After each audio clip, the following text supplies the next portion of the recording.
again? Well, it almost looked like the O-line was run blocking again. I mean, they opened up a big hole last time.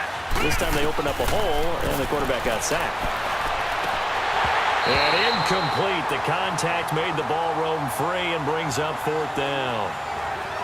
You hear the calls for a penalty, but I just...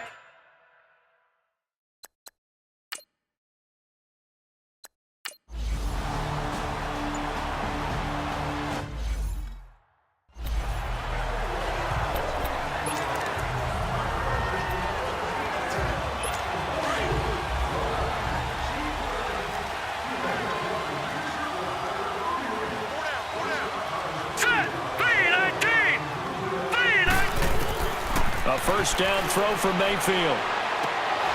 Firing quickly here, and that's complete. And he's able to get up here to the 26. A gain of 6 there on first. One thing I think that's safe to say defensively, the tackling's been really good. And because of that, it's been very, very hard for them to move the ball because you're not getting the benefits of run after catch. They're tackling them almost on the spot. That means you have to run extra plays, harder to move it. Green, 39! Now a second down throw for Mayfield. That's Njoku over the middle. And he's able to get out to the 32, brought down there. They call his number again. It's his 6th catch and a first down.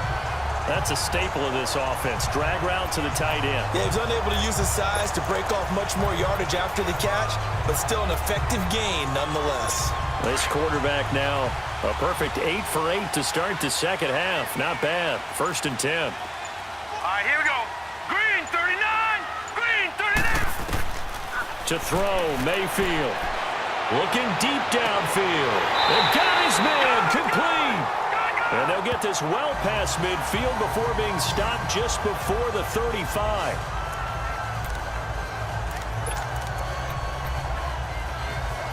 So how about that for a chain mover? They're all the way down inside the 40 now for 1st and 10.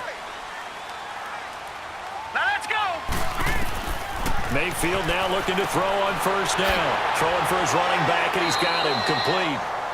Takes this to the 32, maybe the 31, as the defense rallies quickly after the nice move. So many times you hear today's NFL described as a space game. Get your best players into space with the football in their hands. That's why sometimes you just swing it out to your runner, get him out in the flat, and let him have a chance to make people miss an open field. And again, it's Mayfield. Completion left side to Miller. And he's got this down almost to the 20 before he's dropped. Give him 10 yards there as this offense is on a roll. This drive continues to plunge forward. And when you're playing a quarterback with some experience and some moxie, you enter the danger zone when you decide to blitz him, because if he's able to diagnose as he did on that play, he can hurt you downfield. He reads defenses so well, doesn't he? He really does, and the best part about that play for him, he's got his target. It's Coleman for a Browns touchdown. Corey Coleman, his first touchdown here of the new campaign. And the Browns have moved out in front here in the 4th quarter. And he's a little bit on the shorter side as a receiver.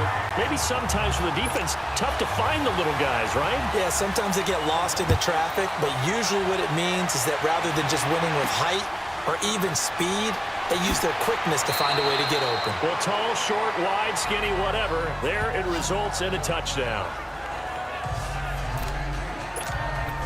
Out on the field now, here come the 49ers. And a tight game after punting last time. See if they can get something going on this drive. As they head to the field now, with the game this close, you've got to feel there's a sense of urgency. And a big loss here as he's taken down. Brandon, if I'm an offensive coordinator and I see an all-out rush like that, I file it away because I'm going to use their aggressiveness against them as this game goes on. I'm going to hit them with a screen soon. Now this one from about 2 counties over after the sack. They come up on a 2nd and very long. He'll drop to throw. Gets this one left side to Pettis. And he's able to take this one up to the 35-yard line. A big gain there after going backwards, and that'll lead to a 3rd down. Tell you what, he's been able to put the ball in some tight spots all game long. That throw, no different. Yeah, a lot of people would call it a gutsy type of a throw. I think he looks at it as, I can do it, so it's not that big of a deal to me. I'm going to keep firing. And he couldn't hang on to it through the contact. Incomplete. You can tell they were hoping for a flag there offensively. Several on the sideline.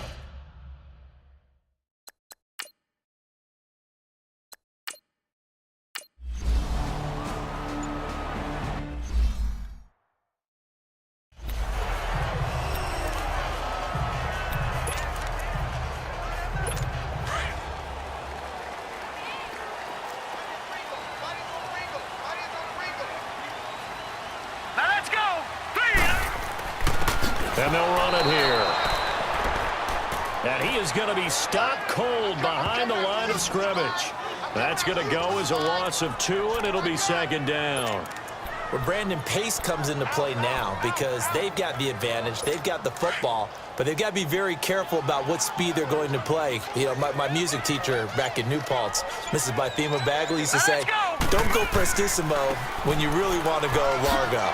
And what she meant by that is don't go too fast when you really want to go at a nice, slow, deliberate pace. I am speechless. I am without speech. I like that run right there, partner. Not the flashiest run, not the one that's going to break for big yardage, but he understands the situation, and taking care of the football, paramount, and he got it done. Nursing that slim lead, you're exactly right. Hold on to that ball. And this is going to be incomplete. Certainly looked like they were getting ready to convert there on third down, but what an effort to get his hand on that one, knock it away, and brings up a fourth down decision.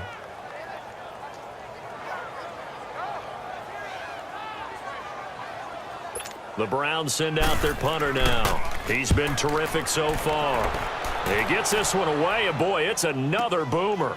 Fielded just inside the 20. Oh, good footwork on the spin. It's a 47-yard punt, but they did give up 10 on the return. And out will come the offense as they take over. And San Francisco gets set to go here. And hoping to do better than they did their last possession when they punted the football. Appeal to the vanity of your offensive line. Tell them that they control your fate. Leverage guys. Win the line of scrimmage. If you do that, you start to win first down. You win second down. And guess what? You start accumulating first downs. And that's what they need in order to not punt the ball again. And room to run as he's up past the 35-yard line. It's a 7-yard carry to set them up with a 2nd and 3. So much of the game today, we're looking for hybrid players, guys who can do a combination of jobs.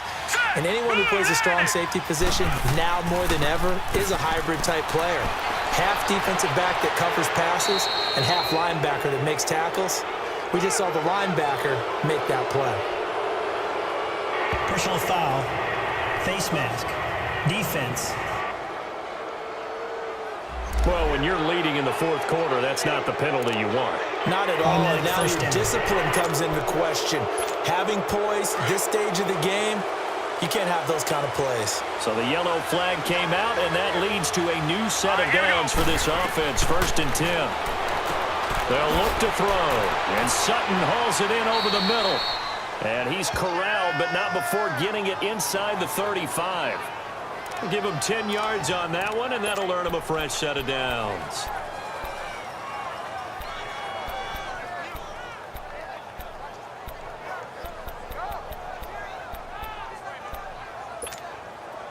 Back-to-back good plays have them on the move on 1st down. Hurry up, here we go. 3-19. 3-19. This is Penny. And a short gain down to about the 33. Give him a couple on the carry there. 2nd and 8. Well, he was looking for some running room, and there wasn't a whole lot of it there on that play. I think he was lucky to get a couple of yards out of it because those defenders, they were rallying to the football pretty quickly. Now let's go. Green, 39. Now a shotgun snap as they'll look to throw. Sutton reeling it in on the left side. And he'll be a little shy of the 25 here at the 26-yard line. The reception good for 7. It's 3rd down. When you see zone defense and you know you've got a drag route on as your primary call, you've got to be really careful as a passer about how far you let your guy go because he might wander into some tough coverage. Now let's go.